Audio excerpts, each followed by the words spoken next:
6h.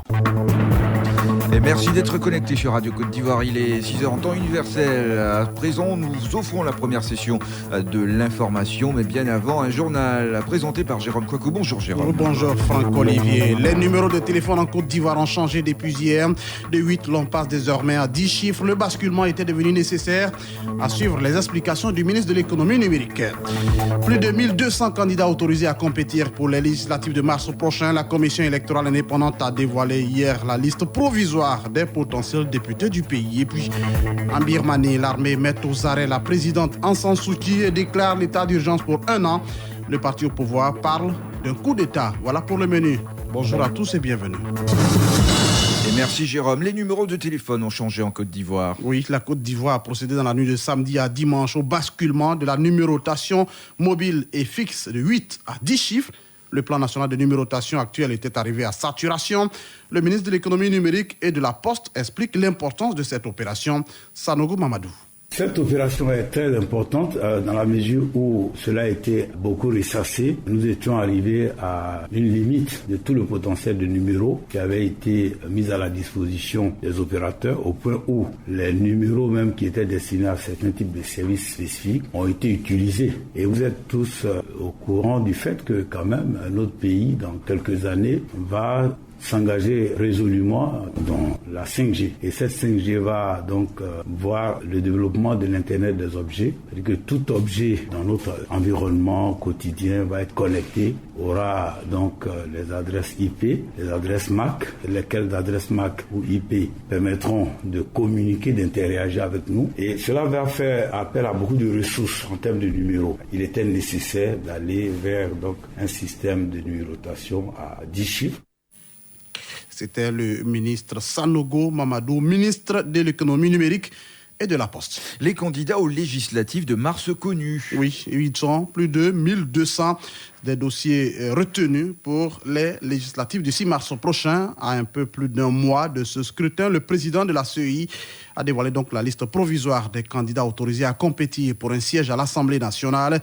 C'était hier dimanche au siège de la commission électorale indépendante. On en sait plus avec Ange-Patrick Éolier.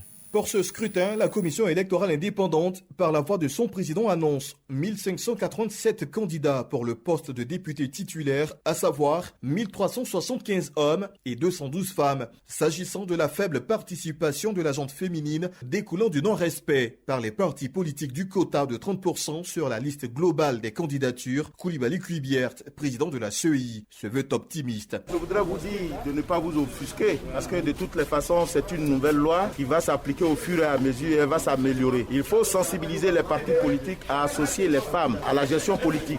Et petit à petit, elles vont prendre leur place. C'est la première fois qu'on applique cela en Côte d'Ivoire. Donc c'est petit à petit que les choses vont se faire. 6 dossiers de candidature rejetés pour non-conformité et 9 pour inéligibilité, notamment pour défaut de preuve de résidence continue en Côte d'Ivoire pendant les 5 années précédant la date des élections législatives. Il s'agit de Damana Adia Pikas et Koné Katinan Justin, candidat titulaire à respectivement des communes de Marcory et de Port-Boué, tous deux en exil depuis la crise post-électorale de 2011. Pour ce nouveau scrutin local auquel les 7,5 millions d'électeurs ivoiriens sont convoqués, Coulibaly Kuibiert, président de la CEI, entrevoit un rendez-vous dans les urnes plus apaisé que celui de la présidentielle du 31 octobre dernier. Et pour preuve, tous les partis politiques sont représentés, tous les partis politiques ont déposé leur candidature et tous entendent participer aux élections. Donc nous pensons que ça sera plus apaisé et c'est notre souhait. Résultat des courses, 1266 dossiers de candidature ont été retenus de façon provisoire par la CEI pour avoir rempli toutes les conditions d'éligibilité prévues par le code électoral. Toutefois, l'institution indique que tout électeur peut contester la dite liste devant le Conseil constitutionnel et ce,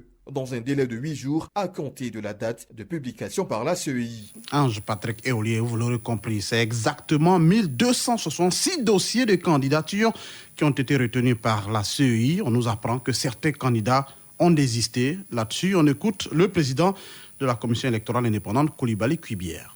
Article 1er. Donne acte de leur désistement aux nommés Koulibaly Yaya, Diomandé Mariam, Ama Ache Herman, Degbe Ake Jean Jaurès, Franck-Éric Niaouré et Sidiki Konaté, candidat dans la circonscription électorale numéro 047 Yopougon commune. Et Oussou Konan Fabrice, candidat titulaire dans la circonscription électorale numéro 36 Taï Zagné, commune sous-préfecture. Agua Diako Samuel, candidat titulaire dans la circonscription électorale numéro 050 Songon, commune sous-préfecture. Sangaré Zie Léonard, candidat titulaire dans la circonscription électorale numéro 065 Griri Lobakouya Sassandra, commune sous-préfecture. Ndri Yao Mathieu, candidat dans la circonscription numéro 072 Guépawo Oumé, commune et sous-préfecture. Brédé Dizo Romial, candidat dans la circonscription électorale numéro 104 Nayo Saïwa, commune et sous-préfecture. Delma Mohamed Salis, candidat dans la circonscription électorale numéro 114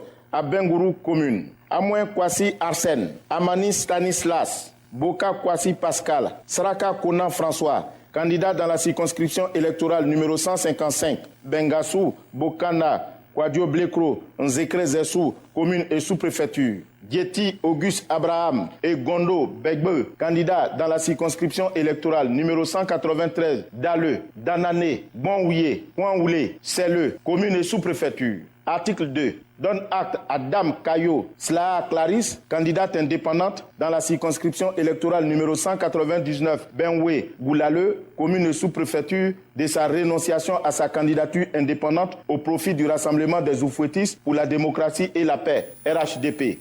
Koulibaly Kuibier qui donc hier annonçait la liste provisoire des candidats aux législatives de mars prochain. L'armée ivoirienne fait son bilan. Oui, les forces armées de Côte d'Ivoire font le bilan de leurs activités au titre de l'année 2020. C'était à la faveur de la cérémonie de salut aux couleurs à l'état-major général des armées. La pandémie de Covid-19 a aussi impacté les activités des forces armées du pays. Au cours de cette cérémonie, le porte-parole des forces armées de Côte d'Ivoire a présenté quelques doléances en vue de l'amélioration de leurs conditions de travail. Le contre-amiral Nguessan Kwame Célestin, chef d'état-major de la Marine nationale. Mon général, souffrez qu'en ces circonstances, nous profitons de votre aimable attention pour vous soumettre quelques doléances. Une armée, certes, c'est des hommes, mais aussi surtout des moyens pour améliorer les conditions de vie et de travail, ainsi qu'un renforcement des dotations pour un engagement efficient des troupes. Les départs volontaires à la retraite ont eu un impact réel sur le fonctionnement des unités. Une première phase de recrutement pour soulager les armées a été faite. Cependant, nous souhaiterions une seconde phase de recrutement car le déficit en effectifs au sein des armées reste toujours d'actualité. L'acquisition du paquetage du soldat revient régulièrement dans les préoccupations des militaires. Nous savons que vous faites des efforts dans ce sens, mais nos soldats restent impatients et attendent ardemment ce minimum qui contribuera à l'amélioration de l'image des FACI auprès des populations. Sous votre impulsion, les armées continuent de s'organiser pour relever les défis. À ce jour, il importe de prendre des textes normatifs pour soutenir cette réorganisation et combler les vides juridiques constatés. Le contre-amiral Nguessan Kwame Célestin, chef d'état-major de la Marine nationale. Autre sujet dans ce 6 heures, le ministre de l'Environnement et du Développement durable aux côtés des établissements primaires et secondaires de Yakassi à Toubrou, Joseph Sekasika a offert des tables bancs à la communauté éducative. Richard Dibiabonois nous appelle de Yakassi à Toubrou. Ce sont au total 310 tables bancs, valeur marchande 8 500 000 francs CFA. Il s'agit de soutenir les acteurs du système éducatif de Yakassi à Toubrou pour leur permettre de travailler dans de bonnes conditions et ils en sont fiers. Témoignage. Ces tables bancs que vous venez de nous offrir, nous prenons l'engagement qu'elles serviront pour continuer la chaîne pour que dans une ou deux générations, tous ces petits que vous voyez puissent être de hauts cadres pour Yakassi à Toubrou. Ce sont plusieurs établissements du primaire et du secondaire de la circonscription éducative de Yakassi à Toubrou qui ont reçu ces dons. Il s'agit entre autres du collège moderne d'Abongwa, du collège moderne de Biebi, de l'EPP Djangobo Fiassé et de l'EPP Mebifon. En offrant ces tables bancs à ces établissements éducatifs, le ministre Joseph Sekasika dit avoir une vision pour la jeunesse de sa terre natale. Celui qui s'assoit sur ce banc prend un enfant sur ses genoux et lui apprend à lire et à écrire. Il a fait de cet enfant un homme d'avenir. Donc il vous faut des bancs sur lesquels vous allez vous asseoir pour faire de nos enfants des hommes meilleurs. C'est pour cette raison que nous avons estimé qu'il était de notre devoir de contribuer modestement à faire en sorte que vous ayez des bancs sur lesquels vous asseoir pour apprendre à lire à nos enfants, pour que ce soient les citoyens de demain. Après la remise officielle de ces tables bancs, Joseph Oseka Seka et sa délégation se sont rendus sur les chantiers du stade de Yakassé à Tobrou en construction pour se rendre à l'évidence de l'avancement des travaux. Richard Dibi Abounois, Yakassé à Tobrou, Radio Côte d'Ivoire. Une rencontre dédiée à la formation en Afrique s'est tenue à Abidjan. Oui, c'est la 10e édition de la rencontre africaine des grandes écoles et entreprises de Côte d'Ivoire.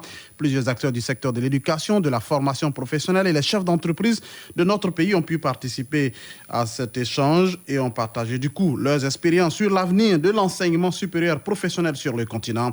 L'idée est d'offrir aux grandes écoles africaines un enseignement de qualité adapté aux réalités africaines et lutter ainsi contre le chômage des jeunes. La réaction de quelques participants à cette rencontre. Emel Kapouchal, président du réseau des grandes écoles et des universités privées professionnelles de Côte d'Ivoire. Ce genre de rencontre nous permet de partager avec la sous-région l'expérience et les expertises, ce qu'ils font et ce que nous pouvons aussi partager. Parce qu'il y a toujours quelque chose qu'on tire dans les rencontres que nous avons avec ceux qui viennent de la sous-région. Joachim Ima, président directeur du groupe CFPM ESIM au Burkina Faso. C'est une rencontre évidemment qui m'a beaucoup édifié. En tant qu'école privée, lors de ces rencontres, nous avons la possibilité d'échange, d'expérience et aussi de tisser des conventions de partenariat avec d'autres écoles avec lesquelles nous avons la possibilité soit d'envoyer les étudiants ou les professeurs. Et cette rencontre nous permet aussi de pouvoir évidemment prendre attache avec des entreprises présentes. Amoussou Komlan, responsable scientifique de l'Institut des sciences technologiques, économiques et administratives au Togo. La rencontre des grandes écoles est une opportunité pour nous de pouvoir voir ce que font les autres chez eux parce que notre leitmotiv, c'est l'amélioration continue et l'excellence. Dans l'actualité hors de nos frontières, coup d'État en cours en Birmanie. Oui, les forces armées birmanes ont arrêté la chef de facto du gouvernement birman, Aung San Suu Kyi. Et cette armée a indiqué aujourd'hui, lundi, tôt le matin, le porte-parole du parti de Aung San Suu Kyi qui parle de ce que l'armée a foulé aux pieds les règles du pays. L'armée qui annonce donc un état d'urgence dans le pays pour une durée d'1 an. L'armée également a proclamé l'état d'urgence pour une période d'1 an et nommé donc un général président par intérim. Les militaires accusent la commission électorale de ne pas avoir remédié aux énormes irrégularités qui ont eu lieu, selon eux, lors des législatives de novembre dernier, législatives remportées massivement par le parti d'Aung San Suu Kyi. Le porte-parole de la Ligue nationale pour la démocratie dénonce un coup d'État de l'armée. On termine en Somalie. Attaque meurtrière des Chebab contre un hôtel de Mogadiscio, non loin de l'aéroport international. Attaque revendiquée par les islamistes Chebab. Des explosions et des tirs ont été entendus pendant plusieurs heures. Une voiture piégée a explosé devant l'hôtel Afrique vers 17h. L'établissement est situé près du kilomètre 4 et fréquenté notamment par des officiels et des membres des forces de sécurité. Un bilan encore provisoire fait état d'au moins 3 morts et 6 blessés. On s'arrête ici pour ce 6 heures. Le rappel des titres. Les numérotations de téléphone en Côte d'Ivoire ont changé depuis hier. De 8, l'on passe désormais à 10 chiffres. Le basculement était devenu nécessaire. Vous avez pu suivre les explications du ministre de l'économie numérique. Et puis plus de 1200 dossiers de candidature autorisés à compétir pour les législatives de mars prochain. La commission électorale indépendante a rendu publique hier la liste provisoire des potentiels députés du pays. Merci Jérôme Kakou. Prochain retour de l'actualité à 7h sur nos antennes Radio Côte d'Ivoire.